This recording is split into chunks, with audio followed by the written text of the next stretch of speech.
Berikut merupakan video instalasi dan training online produk MB62 dari O-House. Untuk kelengkapannya sendiri, kita ada warranty card, kemudian ada quick start guide atau manual book.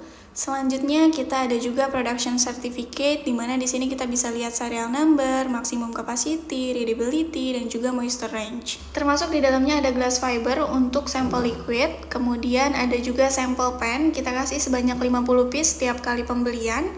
Untuk sampel pen ini dia disposable ya, jadi hanya sekali pakai, tapi kalau memang masih bisa digunakan, tidak penyok, itu boleh digunakan kembali. Namun harus tetap dipastikan sampel pen dalam kondisi baik, tidak ada penyok, karena itu akan mempengaruhi hasil penimbangan dan juga hasil akhirnya. Kemudian di sini ada satu adaptor untuk mengkoneksikan unit ke arus listrik. Untuk koneksinya nanti ada di bagian belakang unit ya. Kemudian di sini ada pen handler untuk memegangi pen ketika nanti selesai pengujian. Ini merupakan pen support untuk melakukan penimbangan di atas moisture analyzer, dan yang terakhir ada tray pen sebagai alasnya.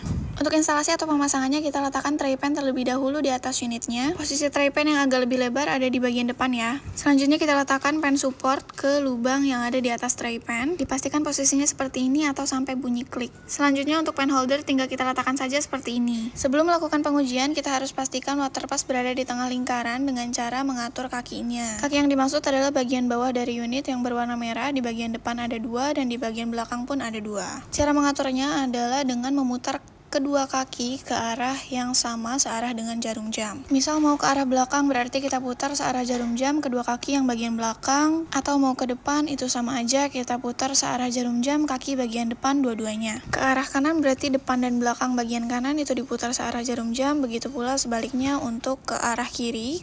Untuk menyalakan instrumen, kita tekan tombol on off kurang lebih 3 detik sampai tampilannya seperti ini. Ini merupakan software versionnya, kemudian tampilan awalnya nanti akan seperti ini. Kita jelaskan dulu untuk tombol-tombolnya. Di sini ada tombol on off atau bisa juga sebagai tombol kembali ketika masuk settings. Kemudian di sini ada tombol printer. Jadi untuk unit ini sudah bisa dikoneksikan dengan printer. Koneksinya menggunakan RS2329 pin. Koneksinya ada di bagian belakang. Kemudian di sini ada tombol start dan pause untuk melakukan atau menghentikan pengujian. Kemudian di sebelahnya ada tombol tear untuk tearing. Selanjutnya di sini ada knob yang bisa diputar untuk menentukan dan memilih metode ataupun settings. Sebelum kita melakukan pengujian, kita harus menentukan metodenya terlebih dahulu. Nah, untuk mengatur metodenya, kita harus memutar knob sebanyak 1 kali sampai icon metode itu berkedip. Metode yang tersimpan atau yang bisa dibuat di MB62 ini bisa sampai dengan 20 metode. Jadi ketika nanti menggunakan sampel yang sama dengan metode yang sama, bisa disesuaikan saja dengan metode yang sudah disimpan. Misal kita mau masuk ke metode 1, kita harus menekan knob sebanyak 1 kali sebagai yes atau enter. Kemudian nanti di sini kita bisa edit atau kita bisa load langsung si metode yang sudah tersedia. Nah, ini kalau kita mau membuat metode, kita harus sesuaikan dulu drawing program yang sesuai dengan metodenya, apakah itu standar, fast, RAM, atau step. Drawing program fast biasanya digunakan untuk sampel yang memiliki moisture content di atas 30%. Jadi nanti suhunya akan naik sekitar 30-40% dari suhu yang kita tentukan, kemudian nanti dia akan stabil di suhu yang kita tentukan ketika moisture contentnya sudah hampir tercapai. Kemudian ada drawing program step di mana dia menggunakan 2 suhu dengan 2 switch off criterion yang berbeda. Ini biasanya digunakan untuk sampel-sampel yang ada karamelnya. Jadi misalnya di 100 derajat Celcius menggunakan switch off criterion 60 detik, kemudian selanjutnya di 160 derajat Celcius dengan switch off criterion 30 detik, seperti itu. Selanjutnya ada step 3, di mana step 3 ini sama dengan step 2, namun dia menggunakan 3 suhu yang berbeda dengan 3 switch off criterion yang berbeda juga. Nah, kalau rem ini kita menentukan waktu untuk mencapai suhu yang kita tentukan. Jadi manasinnya itu pelan-pelan. Misalnya kita tentukan dalam waktu 2 menit dia mencapai 100 derajat Celcius. Defaultnya biasanya menggunakan standar. Untuk mengatur ke standar kita klik 1 kali. Nah, selanjutnya kita select drawing temperature. Kita harus memutar knobnya sesuai dengan suhu yang kita mau, misalnya di 110. Kalau sudah, kita klik 1 kali lagi untuk memilih, kemudian di sini kita tentukan switch off kriterionnya. Switch off criterion itu artinya adalah kapan instrumen harus mengakhiri pengeringan atau pengujian. Yang pertama ada manual shut off, jadi user harus mematikan secara manual ketika pengeringan sudah selesai atau sudah stabil. Yang kedua ini ada time, jadi kita menentukan waktu kapan dia akan berakhir, misalnya 5 menit atau 10 menit, biasanya sesuai metode. Selanjutnya di sini ada auto shut off, ada A60, maksudnya adalah ketika tidak ada perubahan 1 mg dalam 60 detik, itu artinya pengujian sudah selesai. Selain A60 yaitu otomatis 60 detik, di sini juga ada A90 A150, A10, dan A30. Ini semua memiliki arti yang sama kecuali di bagian angkanya yang menandakan detik. Kalau sudah dipilih sesuai dengan metode, tinggal diklik lagi knopnya 1 kali. Nah, nanti tampilan awalnya akan seperti ini, ada icon tar, jadi di bagian bawahnya juga ada instruksi kerja, kemudian coba kita kasih sampel pen, kemudian kita tutup, lalu kita klik tar. Nah, di bagian iconnya akan berbeda sesuai dengan instruksi kerja yang diminta oleh alat. Ini akan memudahkan user untuk melakukan pengujian.